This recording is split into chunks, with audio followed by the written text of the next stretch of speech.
ایک شخص تھا ملحد جو خدا کو نہیں مانتا تھا۔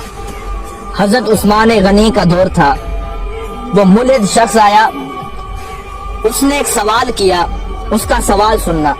اس نے کہا مسلمانوں یہ بتاؤ، تمہاری ایک قرآن میں آیت ہے، اللہ کہتا ہے میں ہر چیز پر قادر ہوں، کیا یہ آیت موجود ہے؟ تو سب نے کہا ہاں یہ آیت موجود ہے۔ اس نے کہا پھر سوچ لو۔ اس نے کہا ہم نے پڑھا یہ آیت موجود ہے۔ اس نے کہا میرا سوال سنو، یہ بتاؤ اللہ ہر چیز پر قادر ہے؟ مسلمان نے کہا اللہ ہر چیز پر قادر ہے۔ اس نے اب سوال کیا، اس نے کہا یہ بتاؤ اللہ چاہے تو اپنے جیسے خدا بنا سکتا ہے؟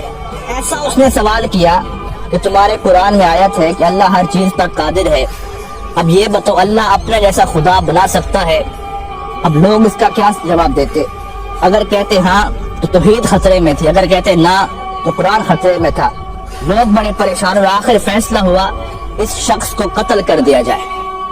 وہ شخص مسکرا پڑا، اس نے کہا میں تو قتل ہو جاؤں گا لیکن میرا سوال زندہ رہے گا، اس سوال کو لوگ سنیں گے اور میرا ایک نظریہ، میری ایک جماعت بن جائے گی۔ فیصلہ روک دیا گیا، اسے قتل نہ کرو۔ آپس میں بیٹھے عالم حضرات، لیکن اس کا کوئی جواب نہیں بنا۔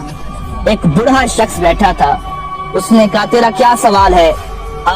تجھے علی کی چوکھٹ پہ لے چلتا ہوں۔ وہ چل پڑا، علی کی دہلیز پر پہنچے، مولا علی باہر گئے ہوئے تھے، باہر لوگوں کا ہجوم تھا، سوال ہی ایسا تھا۔ مولا علی شیر خدا واپس آئے، دیکھا لوگوں کا رش تھا، آپ نے پوچھا کیا وجہ ہے؟ اس نے کہا یہ غیر ملحد شخص خدا کو نہیں مانتا، اس کا ایک سوال ہے۔ آپ نے کہا بتاؤ۔ اس نے کہا علی سوچ سمجھ کے جواب دینا، سوال بڑا مشکل ہے۔ مولا علی نے کہا آج تک کوئی ایسا سوال ہی نہیں بنا جو علی کو مشکل میں ڈال سکے۔ اب وہ شخص سامنے ٹھہرا تھا، اس نے کہا علی سوال یہ ہے، آپ کی قرآن میں آیت ہے اللہ ہر چیز پر قادر ہے؟ آپ نے کہا ہاں ہے۔ اس نے کہا میرا سوال سنو، یہ بتاؤ اللہ اپنے جیسا اور خدا بھی بنا سکتا ہے؟ مولا علی مسکرا پڑے، کہا اس سوال کے لیے تم نے مجھے باہر بلایا، اب اس کا جواب سنو۔ آپ نے کہا ہاں اللہ چاہے تو اپنے جیسا خدا بنا سکتا ہے، کئی خدا بنا سکتا ہے، لیکن فرق یہ رہے گا وہ جتنے بھی خدا بنائے گا وہ سب اس کی مخلوق ہوں گے، خالق پھر بھی وہ اللہ ہوگا۔